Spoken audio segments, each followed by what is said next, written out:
Hey everyone, and welcome to Gardening with Ben.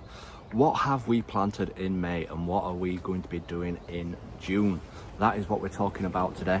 So in May we planted absolutely loads and loads of things in May because I usually wait until the frost period chance is over, which is usually about middle of May for where I am, and then I go full steam ahead and get planting loads and loads of stuff.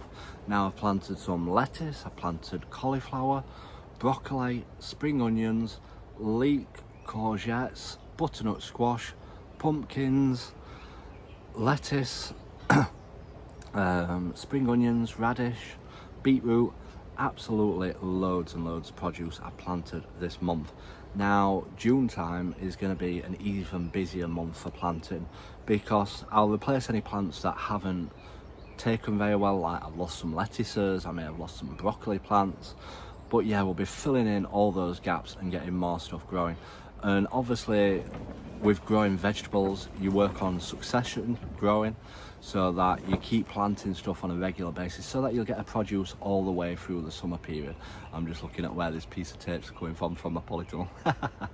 There's always jobs to be done down at the allotment. So we will be planting more beetroot, we'll be planting more lettuce, we'll be planting more spring onions, more radishes, because you can keep sowing them on a regular basis, because then you'll keep getting produce all the way through the summer period, all the way up to October. And that is what you want in gardening and allotments, is to keep getting produce growing all the time. So that is non-stop produce picking, which is the best part of having an allotment, is picking all your produce. So we'll be planting all them.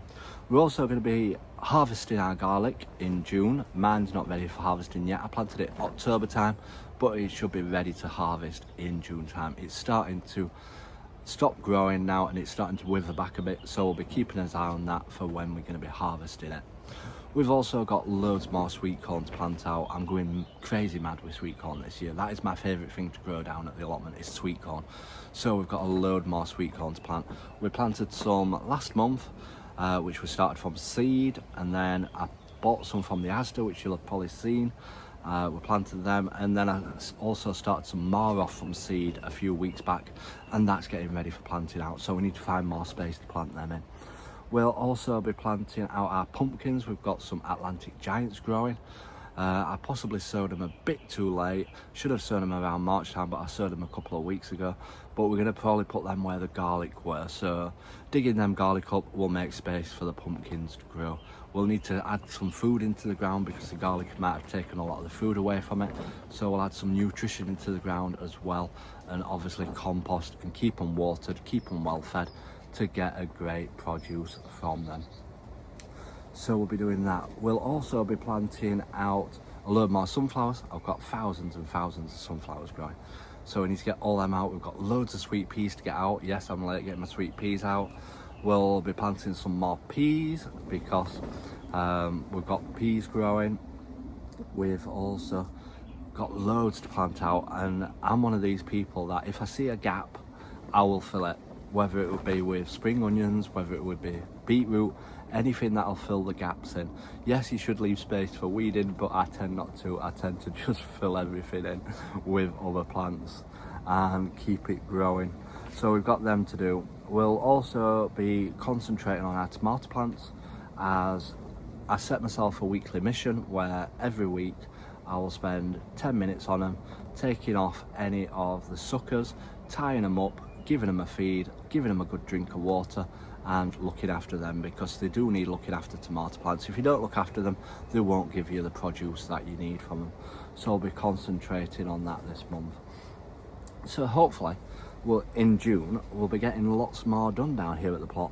And obviously one of the main jobs down at the allotment during June is weeding. Weeding never stops. And now that we've had a lot of rain down here where I am, we're going to be doing even more weeding because it's going to be growing mentally down here. And trying to keep on top of weeding as well as planting is hard work. Once you've got everything planted, then you can keep on top of the weeding pretty easy. But trying to do everything at once, weeding, watering and planting, it's a hard job. Hence the reason why during the winter months I do all my maintenance work, any building, any bed building, any tidying up I do throughout the winter period, so that I can concentrate on everything like the growing season during that time. So yeah, I'm looking forward to June. Make sure you stay tuned for everything that you can plant during the June month. We'll be going through that coming up. So make sure you drop us a follow. Until next time everyone, remember, keep smiling, keep shining and keep gardening with Ben everyone.